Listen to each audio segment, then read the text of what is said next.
Bienvenidos a su programa Joyas Eternas. Mi nombre es Aurora Cárdenas y hoy vamos a estar hablando sobre un tema que se ha estado mencionando en la sociedad y en el mundo entero.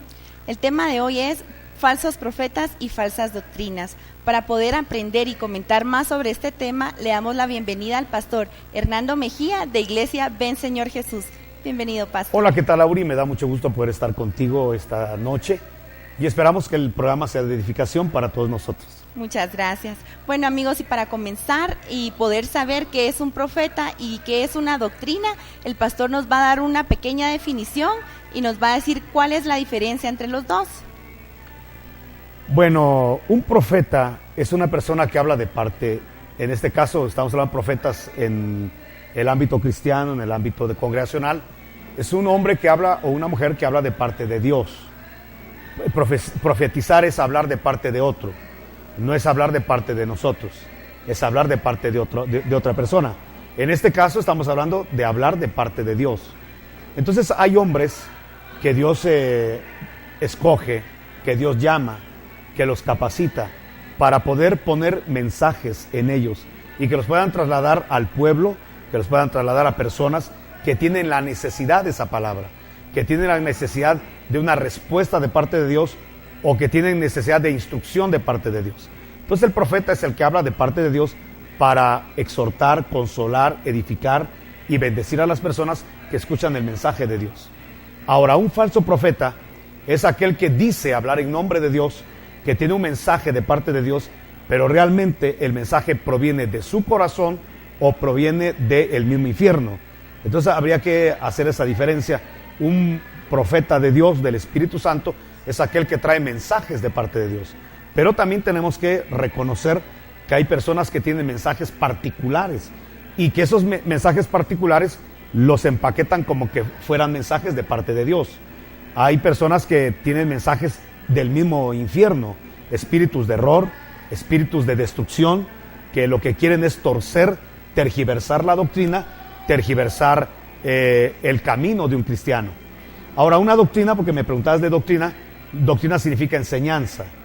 Cuando hablamos de doctrina, hablamos de enseñanza. Cuando hablamos de la doctrina de la iglesia, hablamos de las enseñanzas, ordenanzas, mandamientos que el Espíritu Santo le da ahora a los que son miembros de la iglesia.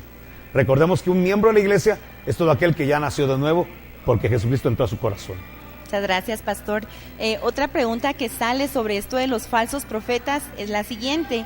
Cuando un falso profeta habla de parte de Dios, ¿siempre tiene que hablar en relación a la Biblia? ¿Siempre tiene que decir algún versículo o relacionar la profecía o la palabra que está diciendo basado en la Biblia?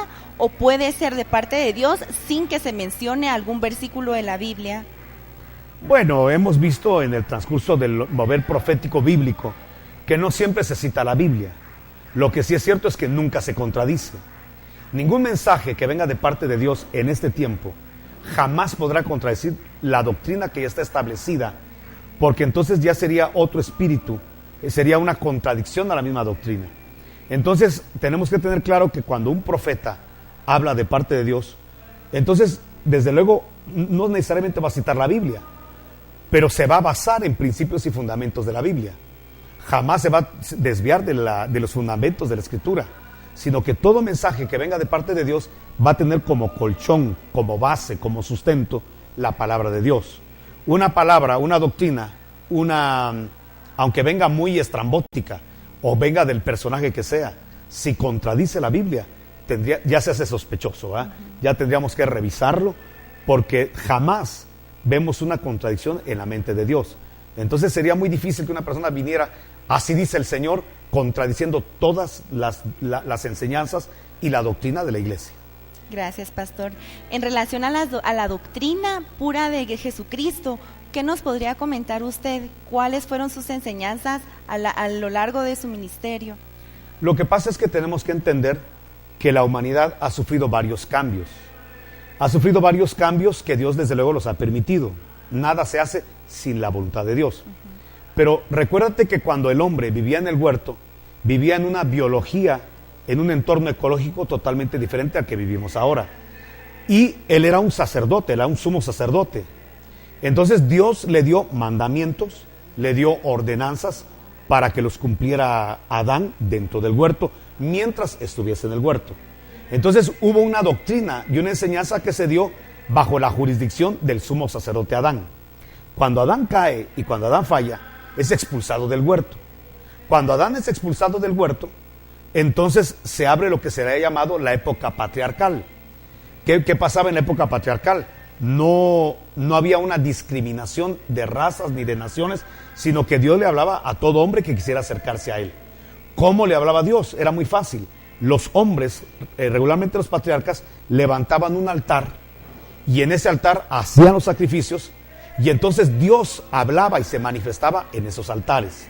Entonces hubo mandamientos, hubo ordenanzas, permisiones que Dios le dio al hombre mientras estaba ese periodo.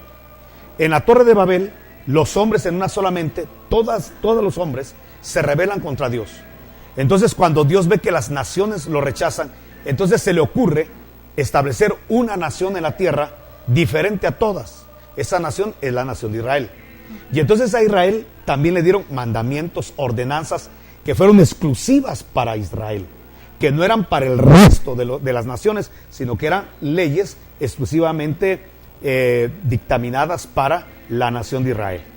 ¿Qué pasa? Israel, porque la intención de Dios era que a partir de Israel la gloria de Dios fuera expandida a todas las naciones. Es decir, que Dios no abandonó a las naciones, pero estableció una nación, una sola nación, que tuviera la experiencia de su presencia, que tuviera la experiencia de conocerle. Entonces cuando ya la nación madura conociera a Dios, entonces la ley iba a salir, las ordenanzas, la gloria de Dios iba a ser promovida, iba a ser vista desde Israel para las naciones. O sea que la nación misionera iba a ser Israel. Pero ¿qué pasa? Israel, en vez de mantener la pureza de la doctrina, lo que hace es desviarse. ¿Por qué? Porque llegaron falsos profetas a Israel. Y los falsos profetas desviaban a Israel del verdadero camino. A través de señales, de maravillas, de milagros. Israel era torcido. Israel resultaba adorando a dioses que no era Jehová. Terminaban levantando altares a cualquier dios, menos a Jehová. Entonces, ¿qué pasaba? Dios, como tenía compasión de su pueblo y no quería que su pueblo se perdiera, entonces lo que hace Dios es de que le manda profetas para que hagan volver el corazón de Israel a Dios. Porque una de las funciones de los profetas es convertir el corazón del hombre que se ha desviado al verdadero corazón de Dios. El hombre que le ha dado la espalda a Dios, volverse otra vez a ver el rostro de Dios y poder agradarle. Entonces lo que pasaba es que cuando Dios levantaba un verdadero profeta, obviamente a nadie le gusta ser reprendido. A nadie le gusta que le llamen la atención. Entonces venían los profetas, le llamaban la atención a Israel, pero paralelo a los falsos, a los verdaderos profetas, se levantaban falsos profetas. Que le decían, dice Dios que tú así como estás bien. Que para Dios no es problema que estés en la idolatría y en el paganismo. Sigue adelante. Y Dios de todos modos está contigo y te va a bendecir. Entonces el pueblo de Israel tenía que escoger a quién oía. ¿Al profeta que te reprende o al profeta que te consiente cómo estás viviendo? Obviamente por comodidad, por carnalidad, Israel seguía a los falsos profetas y sus movimientos. Entonces, ¿qué pasaba? Como no oían a los profetas, Dios permitía que naciones extranjeras llegaran a Israel, los conquistaran, los oprimieran, permitía sequías, permitía fenómenos meteorológicos para que Israel volviera su corazón a Dios. Y sí, a veces lo lograba, a veces el pueblo, nada más Dios se daba la vuelta, otra vez regresaban al paganismo. Una oportunidad que le dio Dios a Israel fue cuando Jesús vino a Israel. Lo que Jesús quería era restaurar a su nación. Era su pueblo, eran los suyos, y a los suyos vino. Pero los suyos le rechazaron. Israel rechazó a Jesús, que todos sabemos lo crucificaron. ¿Qué sucede? Entonces Dios, cuando ve que Israel lo rechaza, entonces deja en un stand-by el proyecto Israel y levanta un nuevo proyecto. Ese nuevo proyecto se llama iglesia. Entonces a la iglesia Dios le da mandamientos y ordenanzas que son muy diferentes en algunas de lo que le dio a Israel, de la que le dio a los patriarcas o que le dio al mismo Adán cuando estaba en el huerto. Entonces lo que nosotros tenemos que tener es la habilidad de entender que la verdadera doctrina, que es lo que me estás preguntando, la verdadera doctrina para la iglesia no está en lo que le dijeron a Adán, no está en lo que le dijeron a los patriarcas, no está en lo que le dijeron a Moisés para Israel, no está ni siquiera en lo que Jesús habló cuando vino a la tierra. Porque cuando Jesús vino a la tierra, Él mismo lo dijo, yo no vine a abrogar la ley, yo vine a cumplirla. Claro. Entonces Él se metió al tiempo de la ley para vivir la ley. Entonces cuando Jesús muere y resucita, establece un nuevo pueblo, que es el pueblo llamado iglesia. A esta iglesia le van a dar mandamientos y ordenanzas. Pero como Jesús no alcanzó a darle los mandamientos y ordenanzas, levantó a los apóstoles. Entonces levanta a Pablo como perito arquitecto, y en todas las epístolas, que son 13, puedes encontrar toda la doctrina sana y verdadera para la iglesia de Cristo. Todo lo que está escrito en las cartas paulinas, o sea, las de la autoría de Pablo, esas son, ahí contienen la doctrina, lo que nosotros tenemos que guardar y lo que nosotros debemos de cumplir para agradar a Dios en este tiempo que se llama iglesia. Gracias, pastor. Pues en lo que usted estaba comentando hay 3 puntos que me llaman mucho la atención. El primer punto es de que no todas las iglesias tenemos la misma visión, ¿verdad? No significa que porque usted tenga una visión diferente en una iglesia u otro pastor tenga una visión diferente en la otra iglesia, sean unas falsas doctrinas, simplemente están enfocadas en una diferente visión que es dada por Jesús. Otra cosa, pastor, es en relación a... A mí me gustaría aclarar algo de eso. Sí. Mira, la visión de la iglesia tiene que ser exactamente la misma. Tenemos mandamientos de parte son muy claros para que todas las congregaciones tengamos la misma visión. ¿Qué es la visión de Dios para la iglesia? Que nosotros ahora nos convirtamos en los misioneros mundiales. Que nosotros, disfrutando la presencia de Dios, nos convirtamos en los vectores, en los que vamos a ir a salvar y ir a buscar lo que se ha perdido. Dejar las 99 e ir por la perdida. La visión de la iglesia es predicar el evangelio. El que creyere será salvo, el que no será condenado. Pero tenemos que predicar, y esa es la visión de toda la iglesia. Y esa visión, ninguna congregación se puede perder. Otra visión que el Señor nos estableció y nos trazó es hacer discípulos entre las naciones. De eso no nos podemos perder. Todas las iglesias, donde quiera que estemos, en cualquier región que estemos, estamos llamados en una misma visión a ser discípulos entre las naciones. Lo que cambia, Auri, es el método. Los métodos son los que cambian. Cada general tiene su método para evangelizar. Cada general tiene su método para ser discipulado. Pero tanto la doctrina tiene que ser la misma, porque todos tenemos la misma Biblia. Y lo que sí cambia son los métodos. La metodología cambia. La visión debe ser la misma. Porque cuando nos extraviamos de la visión, entonces ahí sí hay un problema. Todas las iglesias tenemos la misma visión, lo que cambia es la metodología. Unos lo hacen de una forma, otros de otra forma, pero al final, ¿cuál es la visión? Ganar almas. Al final, ¿cuál es la visión? Que el que ya es de Cristo crezca hasta alcanzar la estatura del varón perfecto.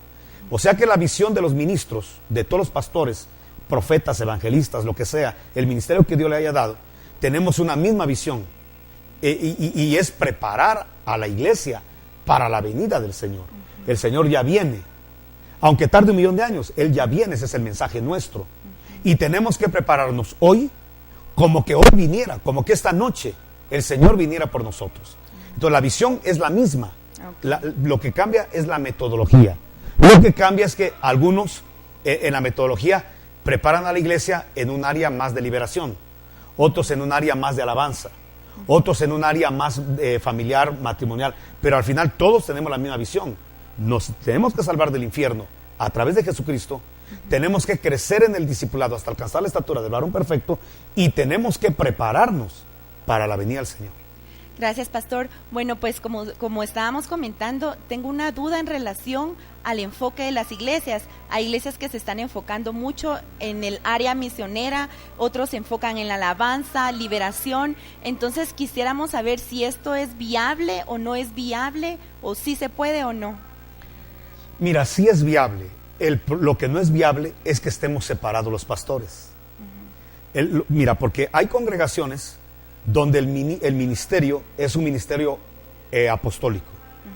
El apóstol va a enfocarse definitivamente en la doctrina profunda y las explicaciones profundas de los misterios del reino. Los apóstoles son los que toman del satélite Dios y descargan y bajan toda la doctrina, la explicación profunda de la palabra. Entonces, una iglesia cuyo pastor es un apóstol, obviamente va a ser profunda en la palabra. Va a ser una iglesia que se va a meter a estudiar la Escritura y a estudiarla, y va a tener como visión abrir otras iglesias, otras congregaciones, porque es el espíritu que se mueve misionero en un apóstol. Cuando tenemos un profeta como pastor, la iglesia se va a enfocar mucho en los acontecimientos escatológicos, en los acontecimientos de la noticia diario, lo que está pasando hoy en el Medio Oriente, cómo está relacionado con la visión profética de la Biblia. Aparte de eso, iglesia que tenga un profeta como pastor se va a enfocar mucho en la liberación de demonios, se va a enfocar mucho en la descontaminación del pecado. Si el pastor tiene una tendencia evangelística, una unción evangelística, entonces obviamente van a tener una labor de estar ganando almas y ganando eventos para ganar almas, ver la forma como la gente conoce a Jesucristo y se enamora de Jesucristo. Si el pastor es un pastor netamente pastor, se van a enfocar mucho a la sanidad del alma, fuera rencores, fuera resentimientos, fuera traumas, y va a ser una iglesia que va a estar limpiando su corazón constantemente, que es la función pastoral. Y si es un maestro, entonces se van a estar enfocando mucho en ver qué dice el griego, el hebreo, el arameo, qué significado tiene el color, el número, es decir, le van a encontrar minuciosidades, meticulosidades a la doctrina. Y entonces la iglesia va a fluir en eso. ¿Cuál es el problema de la iglesia? No es que tenga esas unciones, eso es bueno, sino que el problema está que la iglesia que tiene una unción evangelística, ¿por qué no se asocia con la iglesia que tiene la unción pastoral, con la que tiene unción apostólica, con la que tiene unción profética? Y entonces, si nos uniéramos, los creyentes estuviéramos nutridos por las 5 unciones. Entonces la iglesia dejaría de ser carnal por los profetas, sería profunda en la palabra por los apóstoles, sería sana de su corazón y de su alma, con una mejor vida, calidad de vida espiritual y testimonio por los pastores, tuviera un lanzamiento evangelístico por los evangelistas, y estaríamos bien completos. El problema es que yo voy a una iglesia y ahí hasta me prohíben que vaya a otras iglesias, porque esas me pueden contaminar y me pueden torcer. El problema está que estamos tan desunidos, los mismos ministros. La culpa la tiene la cabeza, que somos los ministros, porque hay mucho egoísmo. El hecho de que si voy a tu iglesia, de repente te vas a llevar algunas ovejas que son mías. ¿Y qué? ¿Y cuál sería el problema? Si aquí viene un evangelista y de repente aquí tengo ovejas que están en el área del evangelismo, pues que se vayan con el evangelista. Pero si alguno viene de otro lugar y quiere formarse en lo profundo de la palabra, pues que venga a formarse. ¿Por qué prohibirle a la oveja que coma otro alimento? Y solo le damos pollo. ¿Por qué no darle variedad, un buffet de los 5 ministerios? Ese es el problema que tenemos. El problema no es la iglesia. La iglesia que solamente se dedica a echar fuera demonios y están ayunando constantemente y descontaminando, y que están recibiendo revelación acerca de demoniología, pues está bien. El problema es que esa iglesia va a ser desnutrida si solo se enfoca en eso y en eso, porque no es lo único que hay en el evangelio. Es como que a una persona le diera solamente de comer carne de res y carne. Va a ser una persona bien dotada en proteínas, pero ¿dónde está la vitamina C? ¿Dónde está la vitamina D? Es decir, ¿dónde están los demás nutrientes que necesita el cuerpo? Entonces, cuando solamente nos enfocamos nosotros a estar dándole a la iglesia solamente de un enfoque evangelístico, pues entonces la iglesia va a desconocer verdades de la Escritura, porque no hay maestros, porque no se está nutriendo de lo magisterial, porque no se está nutriendo de lo pastoral. Entonces vamos a tener gente que ama las almas, que quiere salvarlas, pero su vida está siendo un desastre y tiene rencores y odios porque no está recibiendo la unción pastoral. ¿Qué es lo mejor que debemos tener? Que nos unamos, que dejemos a un lado la situación. Mira, yo creo que si Dios me llamó a mí, Dios me va a sustentar. Tenga yo 1 oveja o 1,000,000 de ovejas, el que me llamó me sustenta. Yo tengo claro que la iglesia, pues obviamente a mí me llamaron a llenar el cielo de almas, no mi iglesia, mi congregación, como que fuera un partido político, o mi misión. Dios me llamó a edificar al cuerpo de Cristo, a preparar a la iglesia, porque el Mesías ya viene, su Señor ya viene, su Rey ya viene. ¿Y cómo lo va a recibir? Puede recibirlo como una virgen sensata o como una virgen totalmente insensata. Entonces mi función como ministro es capacitar a la iglesia con los recursos que Dios me ha dado. Pero hay que entender esto. Mira, de tanto falso que hay ahora, Hay hombres que se llaman, soy apóstol, soy profeta, soy evangelista. Creen que tienen los 5 ministerios. Claro. Y hay mucha gente que dice, mi pastor es apóstol, profeta, evangelista, pastor y maestro. Están desfasados de la Biblia. La Biblia dice que Dios le dio a unos el ser apóstoles, a otros, no a los mismos, el ser profetas, a otros el ser evangelistas, a otros. Aquella persona que dice, yo soy apóstol, profeta, evangelista, pastor y maestro, o apóstol, profeta y evangelista, realmente está engañando al pueblo, número 1. Número 2, es una ignorancia total a la Escritura. Y número 3, una falta de identidad. O eres apóstol o eres profeta. O eres evangelista, o eres pastor o maestro. No tiene los 5 ministerios. El único hombre en la tierra que ha tenido los 5 ministerios se llama Jesucristo. De ahí, unos somos apóstoles, otros profetas, otros evangelistas, otros pastores y otros maestros. Entonces la gente que dice, yo soy evangelista y pastor a la vez, realmente es una falta de identidad. Y lo único que está pretendiendo es la idolatría de su pueblo. Esa es la verdad, el ser famoso delante de su pueblo. Uno tiene que leer la Escritura y entender que o eres una cosa o eres otra. Ahora, ¿qué pasó? Por ejemplo, hay un pastor o un evangelista o un profeta que puede hacer una función doble cuando no hay otra persona. En el caso de Timoteo, él era un apóstol. Entonces dice la Escritura que Pablo le dijo, haz obra de evangelista. Como que la iglesia no tenía evangelistas. Entonces hubo necesidad de que le dieran la orden al apóstol Timoteo que siendo apóstol hiciera obra de evangelista, no que mutara a ser evangelista o no que accesara el ministerio evangelístico, no. Él iba a hacer obra de evangelista siendo apóstol. No sé si me explico. Sí, pastor. Entonces, en esta situación, Auri, lo falso es dado en la iglesia porque desconocemos la Biblia. Yo invito a todos nuestros televidentes a que desempolven la Biblia y empiecen a leer la Escritura. Tenemos que ser bibliocéntricos, que es lo mismo decir cristocéntrico. Porque si entendemos Juan 1:1, el verbo, o sea, la palabra, el logos es Cristo. Él es la palabra, Él es la Biblia. El que contradiga la Biblia está contradiciendo al mismo Cristo, porque Él es el logos, Él es la palabra. Y el logos es Dios, por eso la palabra es divina. Lo que está escrito en la Biblia no lo podemos contradecir porque es el sentir de Dios, es el corazón de Dios, el deseo de Dios para la iglesia. Si algo tenemos que buscar, porque hay mucha gente que busca, hay un profeta para que me diga qué hacer, ¿por qué no lees la Biblia? Y ahí te van a decir qué hacer. Es que necesito a alguien que me hable y me diga si hago este negocio o no. Ve a la Biblia y ahí te van a dar los reglamentos, lineamientos para que hagas una empresa, un negocio o lo que quieras emprender basado a la Escritura. Y entonces vas a tener éxito porque estás basado en Dios, porque la Biblia es Dios, la Biblia es el verbo y el verbo es Dios. Entonces Cristo es la palabra. Por eso es que cuando se levanta un profeta, yo recibo del Espíritu tal cosa, el Señor dice, pero estás contradiciendo la Biblia, tú no has de ser profeta del Espíritu. Has de ser profeta de cualquier fuente, pero menos la fuente de Dios. Claro. ¿Cómo sé yo que un profeta me está llevando un mensaje de Dios que va a tener sustento bíblico? No sé si me expliqué. Sí, pastor, muchísimas gracias. Pues creo que este es un tema muy amplio y tal vez necesitaríamos otro programa para seguir con las dudas que podríamos tener como cuerpo de Cristo, ¿verdad? En relación a este tema. Pero ya para finalizar y para concluir, porque el tiempo se nos fue muy rápido, podemos ver que hubieron 3 palabras claves.